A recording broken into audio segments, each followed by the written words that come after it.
அஸ்ஸலாமு அலைக்கும் வரஹ்மத்துல்லாஹி வரகாத்துஹு. அஊது பில்லாஹி மினஷ் ஷைத்தானிர் ரஜீம். பிஸ்மில்லாஹிர் ரஹ்மானிர் ரஹீம். யா அய்யுஹல்லதீன ஆமனு தக்குல்லாஹ ஹக்க துகாத்திஹி வலா தமூதுன்ன இல்லா வ அன்தும் முஸ்லிமூன். ரப்பிஷ்ரஹ் லி ஸத்ரி வ யஸ்ஸிர் லி அம்ரி வஹ்லுல் உக்தத்தும் மின் லிசானி யஃப்கஹு கௌலி. நாம் இந்த வகுப்பு முத்தகீன்களை பற்றி நாம் இன்றைக்கி முத்தகீன்கள் யார், முத்தகீன்கள் எப்படிப்பட்டவர்களோ, அவங்க அவர்கள் என்ன மாதிரியான தன்மையில் இருக்கிறவங்க அப்படின்றத நாம் இன்றைக்கி பார்க்க போகிறோம். அதுக்கு முன்னாடி கடந்த வகுப்பில் நாம் பார்த்ததை ஒரு ரீகால் பண்ணிவிட்டு அதுக்கப்புறம் இந்த வகுப்புக்கு வருவோம். நம்ம கடந்த இதில் இதுவரை நாம் பார்த்தது 4 பண்புகளை பற்றி நம்ம முக்கியமாக பார்த்தோம். அந்த 4 பண்புகள் அப்படின்றது முதல் நம்ம குரானுக்கு முன்னாடி ஒன்றுமே இல்லாமல் நம்ம தாழ்மையோடு பணியை வைத்து அந்த குரானுக்குள்ளே நாம் போகணும்.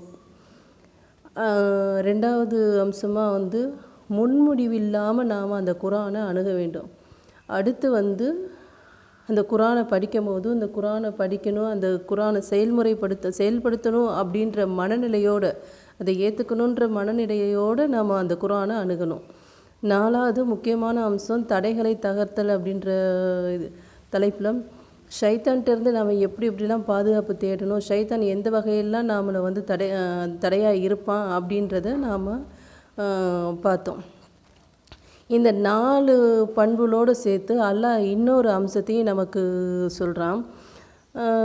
அது வெறும் ஒரு வார்த்தையாக சொல்லாமல், ஒரு இதாக சொல்லாமல், ஒரு வரலாற்று செய்தியாக நமக்கு சொல்கிறான். வெறுமனே நமக்கு சொல்லும் போது அது நம்ம மனசில் பதியாது இல்லையா? அப்போது நம்ம அதை ஒரு வரலாற்று செய்தியோடு சொல்லும் போது அது நம்ம மனசில் ஆழமாக நிற்கும் அப்படின்றதுக்காக அல்லாஹ் ஒரு வரலாற்று செய்தியோடு சொல்கிறான்.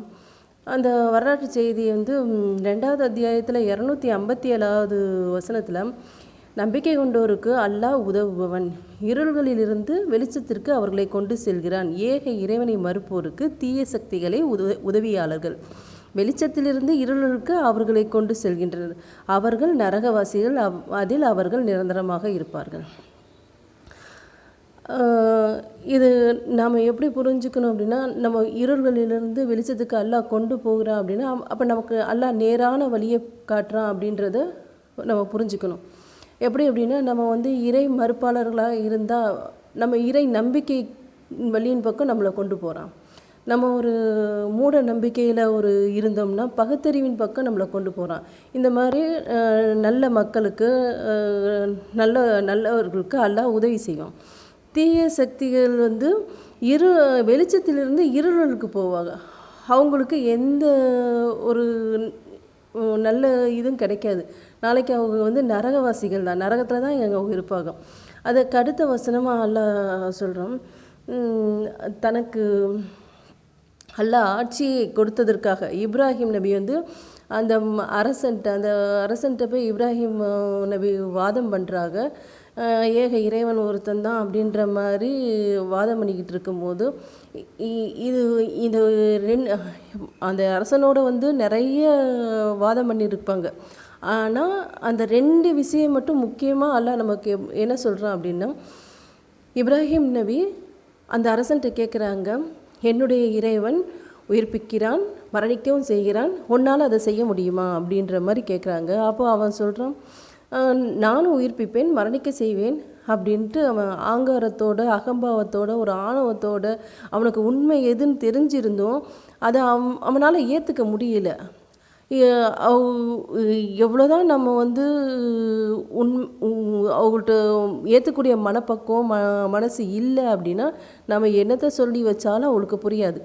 அது மாதிரி அவன் ஒரு ஆணவத்தோடு, அகங்காரத்தோடு அவன் அந்த நானும் என்னாலே உயிர்ப்பிக்கவும் உயிர் கொடுக்கவும் செய்ய முடியும், மரணிக்கவும் செய்ய முடியும் அப்படின்ற மாதிரி அவன் சொல்கிறான்.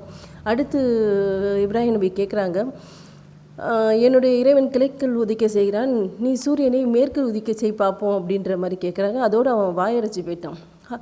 வாயடிச்சு போனவன் இந்த மார்க்கத்தை, இந்த விஷயத்தை, இந்த நேர்வழியை அவன் ஏற்றுக்கிட்டானான்னு பார்த்தா ஏற்றுக்கலை. ஏன் அப்படின்னா அவனுடைய ஆணவம், அவனுடைய அகம்பாவம், அது அந்த நேர்வழியை அவனால் ஏற்றுக்க முடியாத ஒரு சூழல், ஏற்றுக்க முடியல. அவனால் அந்த மனப்பக்குவம் அவன்கிட்ட இல்லை.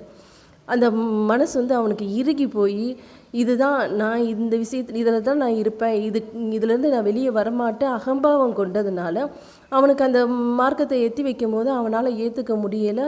அவன் கடைசியில் வாயடைச்சு தான் போயிட்டான். கடைசியில் அவங்க கேட்ட கேள்விக்கு, என்னுடைய இறைவன் கிழக்கில் உதிக்க செய்கிறான், நீ வந்து மேற்கில் உதிக்க செய்யின்னு சொன்னோன்னே அவனால் ஒன்றுமே பண்ண முடியல. ஆனால் அவன் வாயடைச்சு போய் இந்த மார்க்கத்துக்குள்ளேயும் வரலை, அப்படியே அகம்பாவத்தோடு இருந்துட்டான். அடுத்து ஒரு மனிதரை பற்றி நல்லா சொல்கிறான். அடுத்த வசனத்தில், ஒரு கிராமத்தை கடந்து சென்றவரை பற்றி நீர் அறிவீரா?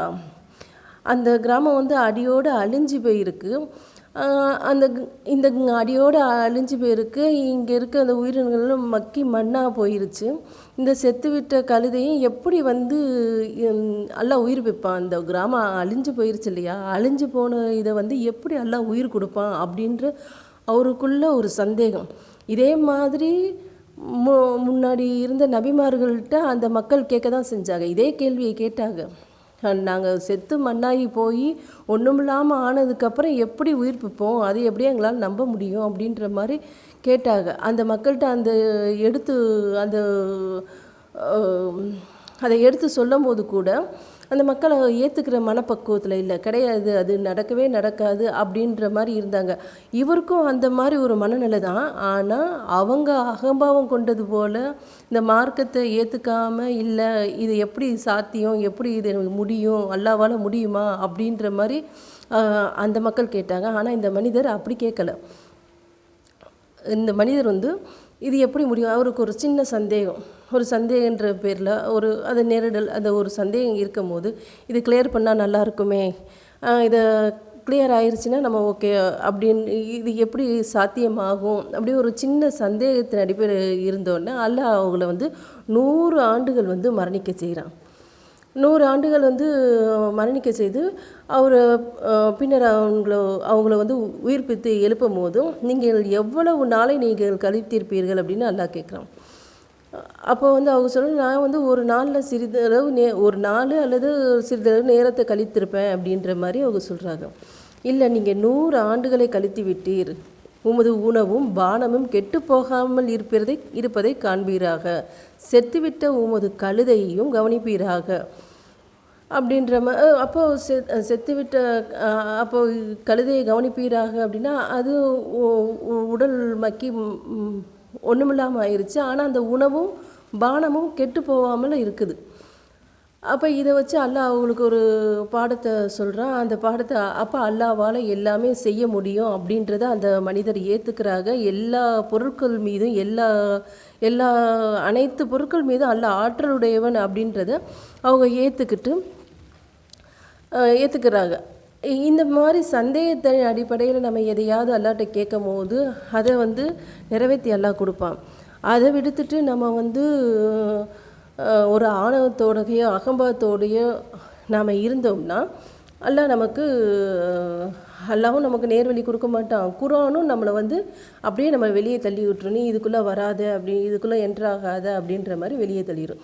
அடுத்த வசனத்தில் அல்லாஹ் அதே 2வது அத்தியாயத்தில் 266வது வசனமாக அல்லாஹ் சொல்கிறான். இப்ராஹிம் நபிக்கு ஒரு எண்ணம், என் இறைவா, இறந்தோரை நீ எவ்வாறு உயிர்ப்பிக்கிறாய் என்பதை எனக்கு காட்டுவாயாக என்று இப்ராஹிம் வேண்டிய போது அல்லாஹ் அப்போ கேட்குறான், நீங்கள் நம்பிக்கை கொள்ளலையா, அப்போ சந்தேகப்படுறீங்களா அப்படின்ட்டு அல்லாஹ் கேட்குறான்.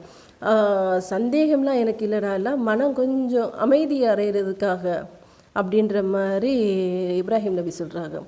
அப்போது இப்ராஹிம் நபி கேட்டது சந்தேகமும் இல்லை, நெருடல் இல்லை, எந்த விதமான அவங்களுக்கு எந்த இதுவும் இல்லை. இருந்தாலும் அவங்களுடைய உள்ளம் வந்து விரிவடையணும், அந்த மார்க்கத்துக்குள்ளே இன்னும் உள்ளுக்குள்ளே வந்து நம்ம நுழையணும், விரிவடையணும், அந்த மார்க்கத்தை இன்னும் அதிகமாக தெரிஞ்சுக்கணும், அல்லாஹ்வுடைய அற்புதத்தை தெரிஞ்சுக்கணும், இன்னும் நம்மளுடைய உள்ளங்கள் விரிவடையும் அப்படின்ற ஒரு மனநிலையில் அவங்க கேட்குறாங்க. அல்லாஹ் அவங்களுக்கும் சொல்கிறான், நீங்கள் வந்து 4 பறவைகளை பிடிங்க, அவற்றை துண்டு துண்டாக வெட்டி உம்மிடம் வைத்துக்கொள்வீராக. பின்னர் அவற்றில் ஒரு பகுதியை ஒவ்வொரு மலையின் மீது நீங்கள் வச்சுருங்க. பின்னர் அந்த கூப்பிடுங்க, அந்த பறவைகள் வந்து உங்கள்கிட்ட ஓடி ஓடி வரும் அப்படின்ட்டு அல்லாஹ் சொல்கிறான். அப்போது இந்த மாதிரி ஒரு சந்தேகமான ஒரு இந்த மாதிரி இருக்கிற போது நம்ம கேட்கலாம் அல்லாட்ட. நமக்கு ஒரு மாற்றத்தை அல்லாஹ் கொடுப்பான். அதை விடுத்துட்டு நம்ம அகம்பாவத்திலையும் நம்மளுடைய நிலையிலேயே நம்ம இருந்து கேட்டோம் அப்படின்னா நமக்கு எந்த விதமான நேரான வழியும் நமக்கு கிடைக்காது. அதனால் நம்ம குரானை இந்த குரானை அணுகும் போது நம்ம வந்து வெறுமனே வந்து என்ட்ராக முடியாது.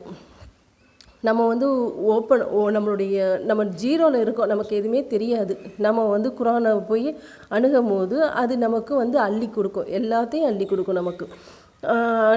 நமக்கு தேவையானதை, நம்மளுக்கு தேவையான போதனைகளை அள்ளி கொடுக்கும். இந்த போதனைகள் நம்ம எல்லாமே மனசில் வச்சு மனநிலையை புரிஞ்சு அந்த மனநிலை செயல்களில் நான் வெளிப்படுத்தணும். அந்த மனசும் செயலும் சேர்ந்து வெளிப்படும் போது தான் அந்த ரெண்டு மூலியமாக சரி செஞ்சு நம்ம வெளியே கொண்டு வரும்போது தான் அது வந்து நமக்கு வந்து ஞானத்தை கொடுக்கும், அறிவை கொடுக்கும், அதை நம்ம சிந்திக்கக்கூடிய ஒரு வாய்ப்பை நமக்கு கொடுக்கும். அடுத்து வந்து குரான் வந்து அருளப்பட்ட விதம் அப்படின்றத பார்த்தோம் அப்படின்னா, குரான் வந்து அருளப்பட்ட விதம் ஃபஸ்ட்டு 96வது அத்தியாயம் தான். இக்ரா பிஸ்மி ரப்பி கல்லதி அப்படின்ற சூறா தான் ஃபஸ்ட்டு அருளப்பட்டுச்சு.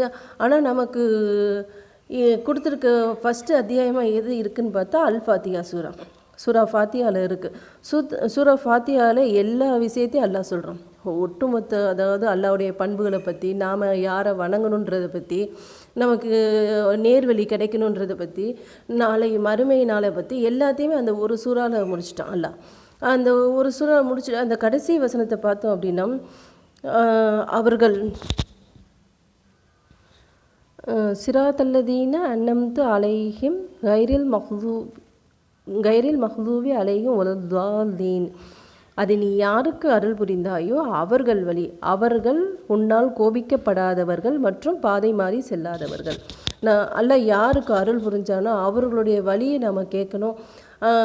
அவங்க வந்து கோபிக்கப்படாதவர்கள் மற்றும் பாதை மாறி செல்லாதவர், தீயவர்களுடைய இதை நம்ம கேட்கக்கூடாது அப்படின்னு சொல்லிட்டு அடுத்த அத்தியாயத்தில் இருந்து அல்லாஹ் ஸ்டார்ட் பண்ணுறான்.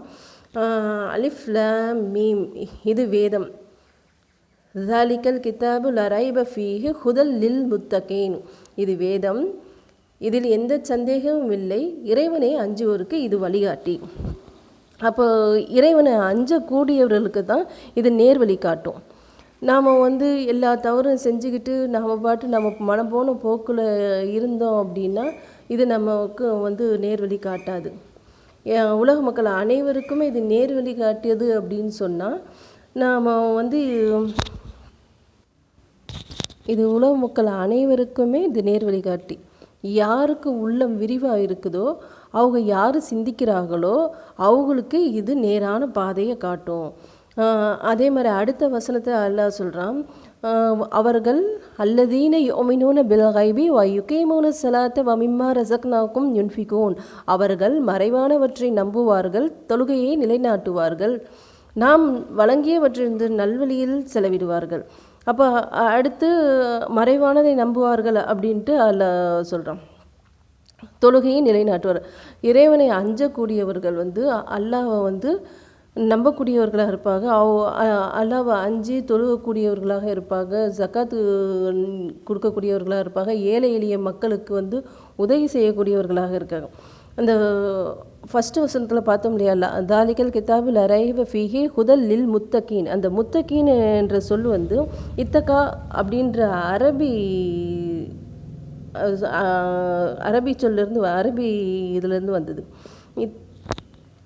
இத்தகா என்பது அடிப்படை சொல் வந்து வக்கா என்று அர்த்தம். அந்த வக்கா அப்படின்னா காத்து கொண்டான், தற்காத்து கொண்டான், தீமையிலிருந்து பாதுகாத்தான். அப்போ நம்ம ஒவ்வொரு விஷயத்துலையும் நம்ம வந்து நம்மளை பாதுகாத்துக்கிட்டே இருக்கணும். ஏன்னா நம்மளை எப்படியும் சைத்தான் நம்மளை வழிகெடுத்து கூட்டிகிட்டு போயிடுவான் இல்லையா. அதனால் நம்ம வந்து ஒவ்வொரு விஷயத்தையும் அல்லாஹ் மீது முழு நம்பிக்கை வச்சு அல்லாஹ் மீது தவக்கல் வச்சு நாம் வந்து ஒவ்வொரு விஷயத்தையும் நம்ம வெறுமனே நம்ம பயம் மட்டும் இருந்தால் மட்டும் இதை செயல்படுத்த முடியாது. அல்லாஹ் மீது தவக்கல், அல்லாஹ் சார்ந்து அல்லாஹ்வோட நினைவோடு நாம் இருக்கும்போது தான் வந்து இந்த முத்தகீன்ற ஒரு நமக்கு இரையச்சம் நமக்கு ஏற்படும். அதை வந்து அல்லாஹ் 57வது வசனத்தில் சரி 5வது அத்தியாயத்தில் 57வது வசனம் சொல்கிறான், ஈமானோடு தக்வா ஈமான் ப்ளஸ் தக்வா, ஈமானோடு தக்வா இருந்தால் தான் இது அவங்களுக்கு வந்து நேரான வழியை கொடுக்கும். வெறுமனே வந்து வெறும் பயம் மட்டும் இருந்துச்சுன்னா அது நமக்கு வந்து சரியாக வராது. அல்லாஹ்வோடு சேர்ந்து அந்த ஈமானும் ப்ளஸ் தக்வாவும் சேரும் போது தான் நமக்கு அது ஒரு நல்ல பலனை கொடுக்கும். நல்ல ஒரு மோமினாக நம்ம முஸ்லீமாக நம்ம வாழலாம். அதே அந்த அத்தியாயத்தில் 5வது அத்தியாயத்தில் 57வது வசனமாம், ஒத்தக்குள்ளாக இன்குந்தும் மோமினின், நீங்கள் மோமின்களாக இருந்தால் அல்லாவே அஞ்சுங்கள். அதாவது அந்த வசனத்தில் வந்து யூதர்களையும் வேதக்காரர்களையும் அல்லாஹ் சொல்லிட்டு கடைசியாக அதை சொல்லுவான். கடைசி இறுதி லாஸ்ட்டாக சொல்லக்கூடிய வசனம், நீங்கள் முஃமினாக இருந்தால் அல்லாஹ்வை அஞ்சுங்கள். அப்போ நம்ம அல்லாஹ்வை அஞ்சக்கூடியவர்களாக நம்ம வாழணும். எந்த வகையில் அப்படின்னா மொத்தத்தில் நம்மளோட வாழ்க்கையில் அல்லாஹ் அஞ்சக்கூடியவர்களாக இருக்கணும். நம்ம அண்டை வீட்டாரை நேசிக்கிறதுலேருந்து, விருந்தினருக்கு உபசரிக்கிறதுலேருந்து, நல்ல வார்த்தை பேசுகிறது. இன்றைக்கெலாம் தீய வார்த்தையெல்லாம் சின்ன பிள்ளைங்க கொண்டு ரொம்ப கேவலமாக பேசுகிறாங்க. இந்த மாதிரி கெட்ட வார்த்தைகள், தீய வார்த்தைகள், தீய பண்புகள் இதெல்லாம் இல்லாமல் இந்த மாதிரி நாம் இருந்தோம் அப்படின்னா அல்லாஹ்வை அஞ்சக்கூடிய மக்களை தான் அல்லாஹ் வந்து முத்தகீன் அப்படின்ட்டு சொல்கிறோம். அடுத்து அல்லாஹ்வின் நேசர்களை பற்றி சொல்லும் போது, அல்லாஹ்வின் நேசர்கள் யார் அப்படின்னா 10வது அத்தியாயத்தில் 62வது வசனமும் 63வது வசனம், அல்லாஹ்வின் நேசர்களுக்கு எந்த பயமும் இல்லை, அவர்கள் கவலைப்படவும் மாட்டார்கள், கவலையும் இல்லை, அவர்கள் ஈமான் கொண்டவர்கள். அப்போ அவங்க வந்து ஈமான் கொண்டவர், தக்வா உடையவர்கள் அப்படின்ட்டு அல்லாஹ் சொல்கிறோம். அப்போ இதெல்லாம் நம்ம பார்க்கும்போதும் நம்ம அல்லாஹ்வுடைய நேசத்தை பெறணும் அப்படின்னா இறையச்சத்தோடு, அந்த ஈமானோடு இறையச்சமும் சேர்ந்து இருந்தால் தான் நம்ம வந்து நம்ம வாழ்க்கையில் எல்லா செயல்களும் நம்ம ஒருத்தரை பார்க்கும் போது கூட இந்த இலக்காரமாக பார்ப்போம். அந்த மாதிரிலாம் இல்லாமல் அவங்கள்ட்ட ஒரு பணிவான சொல், யார்கிட்டையுமே ஒரு தன்மையான பணிவான சொல் பேசும்போது தான் நம்மளுடைய வார்த்தை அது எடுபடும். நம்ம கோவப்பட்டாலோ எதுவும் முனைச்சிக்கிட்டு போய் பேசினாலோ அவங்கக்கிட்ட அந்த வார்த்தை எடுபடாது. அப்போ நம்ம வந்து யாருக்காக இது பேசுகிறோம், யாருக்காக செயல்படுறோம், நம்மளுடைய செயலை பார்த்து அவங்களுக்கு ஈர்த்து நம்மளுடைய மார்க்கத்துக்கு வரணும். அப்போ அந்த வகையில் நம்ம நடந்துக்கணுன்னா நாம் என்னென்ன மாதிரிலாம் இருந்தால் அவங்கள ஈர்க்கலாம் அப்படின்றத நாம் கொஞ்சம் புரிஞ்சு அல்லாஹ்வுக்கு அஞ்சு இந்த காரியம்லாம் யாருக்காக செய்கிறோம், அல்லாஹ்வுக்காக செய்கிறோம் அப்படின்ற ஒரு மனப்பக்குவத்தை நம்ம வளர்த்துக்கிறோம். அதே மாதிரி 2வது அத்தியாயத்தில் 177வது வசனமாக அல்லாஹ் சொல்கிறான், உங்கள் முகங்களை கிழக்கு நோக்கியோ மேற்கு நோக்கியோ திருப்புவது நன்மை என்று, மாறாக அல்லாஹ்வையும் இறுதி நாளையும் வானவர்களையும் வேதத்தையும் நபிமார்களை நம்புவோரும் உறவினர்களுக்கும் அனாதைகளுக்கும் ஏழைகளுக்கும் நாடோடிகளுக்கும் யாசிப்போருக்கும் அடிமைகளை விடுதலை செய்வதற்கும் மன விருப்பத்துடன் செல்வத்தை வழங்குவோரும் தொழுகையை நிலைநாட்டுவோரும் ஜக்காத்தை வழங்குவோரும் வாக்களித்தால் தமது வாக்குறுதியை நிறைவேற்றுவோரும் வறுமை நோய் மற்றும் போர்க்களத்தில் சகித்து கொள்வோருமே நன்மை செய்பவர்கள், அவர்களே உண்மை கூறியவர்கள், அவர்களே இறைவனை அஞ்சுபவர்கள். அப்போ இறைவனை அஞ்சுபவர்கள் அப்படின்றத அல்லாஹ் ஒரு பட்டியலே சொல்லிட்டான் இல்லையா. நம்ம வந்து உறவினரில் பார்க்கணும், அனாதைகளுக்கு, ஏழை மக்களுக்கு, ஏழை எளியோருக்கு நம்ம உதவி செய்யணும், பசின்னு யார் வந்தாலும் அவங்களுக்கு உணவளிக்கணும். இந்த மாதிரி நம்மளுடைய செல்வத்திலிருந்து கொஞ்சம் செலவு பண்ணணும். அதே மாதிரி பொறுமையை கடைபிடிக்கணும், தொழுகையை நிலைநாட்டணும். இந்த மாதிரி மக்கள் தான் வந்து முத்தகீன்கள். அதே மாதிரி இந்த வறுமை நோய், அதான் நமக்கு துன்பமோ கஷ்டமோ ஏதோ தாங்க முடியாத ஒரு சூழலில் நம்ம பொறுமையாக இருக்கோம் பார்த்தீங்களா, அந்த பொறுமை தான் நமக்கு வந்து அல்லாஹ்வுடைய அஞ்சக்கூடிய மக்களாக நம்மளை மாற்றும். நம்ம அந்த பொறுமை அந்த கஷ்டமான நேரத்தில் நாம் வந்து கொஞ்சம் பலவீனமாகி சைத்தான வழியில் போயிட்டோம்னா நம்ம வழிகெட்டு போயிடுவோம். அதனால தான் அல்லாஹ் பொறுமையாளர்களுக்கு கண்டிப்பாக நற்செய்தி உண்டு அப்படின்ட்டு சொல்கிறான். பொறுமையாளர்களும் அல்லாஹ் நேசிக்கிறான்னு சொல்கிறான். அவங்களுக்கு வந்து அந்த நேரத்தில் அந்த கஷ்டத்தை அவங்க தாங்கிக்கிட்டாங்கன்னா பின்னர் அவங்க வந்து அவங்களுக்கு நலவை நாம் ஏற்படுத்தி கொடுப்போம் அப்படின்ற மாதிரி அல்லாஹ் சொல்கிறோம். அப்போ நாம் வந்து அந்த பொறுமையை நாம் கடைப்பிடிச்சோம். அந்த இந்த இந்த விஷயத்தை எல்லாத்தையும் நம்ம கடைப்பிடிச்சோம் அப்படின்னா நம்ம உண்மையாளர்களாக இறைவனை அஞ்சக்கூடியவர்களாக இருக்கலாம். இதுவும் ஒரு ஈமான் தக்குவாவோடு சேர்ந்தது. அடுத்து வந்து 5வது அத்தியாயத்தில் 27வது வசனம் அல்லாஹ் சொல்கிறோம், காலையத்த கப்பல்லாஹு மினல் முத்தகீன், தன்னை அஞ்சுவோரிடமிருந்தே அல்லாஹ் ஏற்றுக்கொள்வான். அதாவது தன்னை அஞ்சுவோரிடமிருந்தே, அது அல்லாவை யார் அஞ்சுறாங்களோ அவங்கள்ட்ட இருந்தால் ஒவ்வொரு இவாதத்தும் ஒவ்வொரு செயலும் எல்லா செயலும் வந்து அல்லாஹ் ஏற்றுக்குவேன் அப்படின்ட்டு சொல்கிறான். அப்போ நாம் வந்து சும்மா வெறுமனே ஒரு விவாதத்தை செஞ்சுட்டு ஒரு தொழுகை ஏதோ ஒரு உதவியை செஞ்சுட்டு நம்ம இருக்கிறத விட அல்லாவை அஞ்சி இருக்கிற மக்களாக நாம் வந்து ஒவ்வொரு செயலையும் செய்யும் போது அந்த வாழ்க்கையில் நம்மளுடைய வாழ்க்கையில் அனைத்து நேரங்கள்லேயும் தக்குவாவோடு இணைஞ்சு இறையச்சத்தோடு இணைஞ்சு நம்ம ஒவ்வொரு காரியங்களும் நம்ம செய்யும் போது அல்லாஹ் மேலும் மேலும் நம்மளை ஒரு முத்தகின்ற ஒரு உண்மையாக நல்ல ஒரு முஸ்லீமாக முஃமினாக நம்மளால் வாழ முடியும். அதே மாதிரி உண்மையான முத்தகீன்கள் எப்படி இருப்பார்கள் அப்படின்ட்டு அல்லாஹ் தன்னுடைய திருமறை குர்ஆனில் சொல்கிறான். 3வது அத்தியாயத்தில் 133வது வசனத்திலிருந்து 136வது வசனம் வரை எல்லாம் சொல்கிறான். உங்கள் இறைவனிடமிருந்து கிடைக்கும் மன்னிப்பிற்கும் வானங்கள் மற்றும் பூமியின் பரப்பளவு கொண்ட சொர்க்கத்திற்கும் விரையுங்கள். இறைவனை அஞ்சுவோருக்காக இது தயாரிக்கப்பட்டுள்ளது. அல்லாஹ் கடைசியில் என்ன முடிக்கிறான், இறைவனை அஞ்சுவோருக்கு இது தயாரிக்கப்பட்டுள்ளது அப்படின்னா நாம் எப்படி அல்லாஹ் வெறும் பயந்து மட்டும் இல்லை, அவனுடைய அன்பு கொண்டு அவனோட நேசத்தோடு அவனோட பாசத்தோடு நம்ம யாரையும் நேசிக்கிறோம்னு சொல்கிறோம். நம்ம அவங்களெலாம் நேசிக்கிறத விட நம்ம அல்லாவை நேசிக்கும் போதும் அல்லாஹ் நமக்கு இம்மையிலும் சரி மறுமையிலும் சரி அல்லாஹ் நமக்கு அவன் வாக்குறுதி மீற மாட்டான் இல்லையா. நம்ம மனிதர்கள் தான் வாக்குறுதி மீறுவோம். அல்லாஹ் எப்படி வாக்குறுதி மீறுவான்? அல்லாஹ் வாக்குறுதி நிறைவேற்றக்கூடியவன் இல்லையா. அப்போ நம்ம அவனை நோக்கி நாம் போகும்போது அல்லாஹ் நமக்கு அனைத்து வகையிலையும் நமக்கு அடுத்த வசனத்தில் அதை அப்படியே சொல்கிறோம். அவர்கள் செழிப்பிலும் வறுமையிலும் நல்வழி செலவிடுவார்கள், கோபத்தை மென்று விழுங்குவார்கள், மக்களை மன்னிப்பார்கள், நன்மை செய்வோரை அல்லாஹ் நேசிக்கிறான். அவர்கள் வெட்கக்கேடானது செய்தாலோ தமக்கு தாமே தீங்கிழைத்து கொண்டாலோ அல்லாவை நினைத்து தமது பாவங்களுக்கு மன்னிப்பு தேடுவார்கள். அல்லாவை தவிர பாவங்களை மன்னிப்பவன் யார்? தாங்கள் செய்ததில் தெரிந்து கொண்டே நிலைத்திருக்க மாட்டார்கள். தமது இறைவனிலிருந்து மன்னிப்பும் சொர்க்க சோலைகளுமே அவர்களின் கூலி. அவற்றின் கீழ்ப்பகுதியில் ஆறுகள் ஓடும், அதில் நிரந்தரமாக இருப்பார்கள். நன்கு செயல்பட்டோரின் கூலி மிகவும் நல்லது அப்படின்ட்டு அல்லாஹ் சொல்கிறோம். அப்போது நம்ம எந்த ஒரு தவறான வெட்கக்கேடான செயலை செஞ்சால் கூட அதிலிருந்து நம்ம மீண்டு வந்து நம்ம பாவ மன்னிப்பு தேடணும் அப்படின்னா அதுதான் ஒரு முத்தகீனுடைய செயல். நம்ம வந்து தப்புலேயே நிலச்சி இருக்காமல் நம்ம தப்புன்னு தெரிஞ்சதுக்கப்புறம் அது வெளியே வரோம் இல்லையா, அது வந்து ரொம்ப மிகப்பெரிய ஒரு அல்லாஹ் ரொம்ப சந்தோஷப்படுறேன். என்னுடைய அடியான் வந்து அந்த தப்பில் நினச்சிருக்கிறேன், என்னைய அஞ்சு என்கிட்ட வந்துட்டான். அப்போ நம்ம அஞ்சு அவன்கிட்ட போகும்போது அல்லாஹ் நம்மளை ஏற்றுக்குவான். நம்ம அந்த தப்புலையே இருந்துக்கிட்டே இருந்தோம் அப்படின்னா அல்லாஹ் நம்மளை மன்னிக்கவே மாட்டான். அதனால நம்ம என்ன தவறு செஞ்சாலும் சரி, எவ்வளோ பெரிய பாவங்கள் செஞ்சுருந்தாலும், யாரும் வந்து பாவம் செய்யாத மனிதர்கள்லாம் கிடையாது. அதனுடைய மக்கள் அனைவருமே தவறு இழைக்கக்கூடியவர்கள் தான்.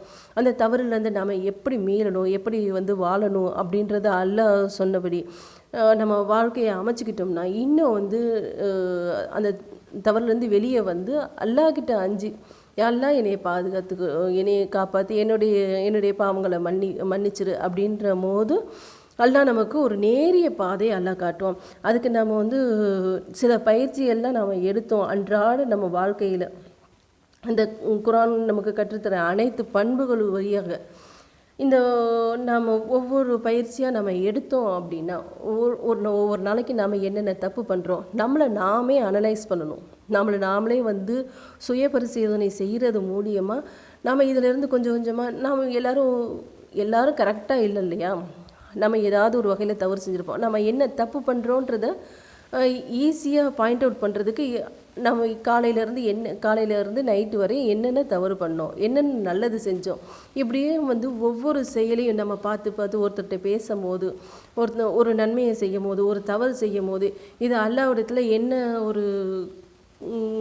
என்ன கிடைக்கும், என்ன குவாலிஃபைடு நமக்கு இருக்குது, அல்லாஹ் இதை மன்னிப்பானா, தண்டிப்பானா, இதை ஏற்றுக்குவானா அப்படின்றதெல்லாம் ஒவ்வொரு இதையும் அல்லாஹ்வோடு சேர்ந்து நம்ம ஒவ்வொரு பயிற்சியும் செய்யும் போதும் ஒவ்வொன்றும் பார்த்து பார்த்து பேசுகிறதா இருந்தாலும் சரி, செய்கிற நம்மளுடைய செயல் வடிவங்களாக இருந்தாலும் சரி, இன்றைக்கி காலையிலேருந்து நைட்டு வரையும் என்னென்ன நம்ம செஞ்சோம், நம்ம தவறு செய்தோமா, யாருக்காவது நல்லது செஞ்சுருக்கோமா, இல்லை யாரையாவது குற்றம் சொல்லி பேசியிருக்கோமா, யார் மனசையாவது புண்படுத்தியிருக்கோமா அப்படின்றத நாம் ஒன்று ஒன்றா நாம் அனலைஸ் பண்ணி, அதை நம்ம ஏதாவது தவறு செஞ்சுருந்தா அதிலேருந்து வெளியே வர்றதுக்கு உண்டான முயற்சியும் நம்ம அடுத்தடுத்து நம்ம பண்ணும்போது அல்லாஹ் நம்மளோட ஒரு உயர்ந்த முத்தக்கின்களாக, மோமினாக, நல்ல ஒரு மோமினாக வாழக்கூடிய மக்களாக நம்ம அனைவரையும் ஆக்கி அருள் புரிவானாக என்று கூறி எனது இந்த உரையினை முடிவு செய்கிறேன்.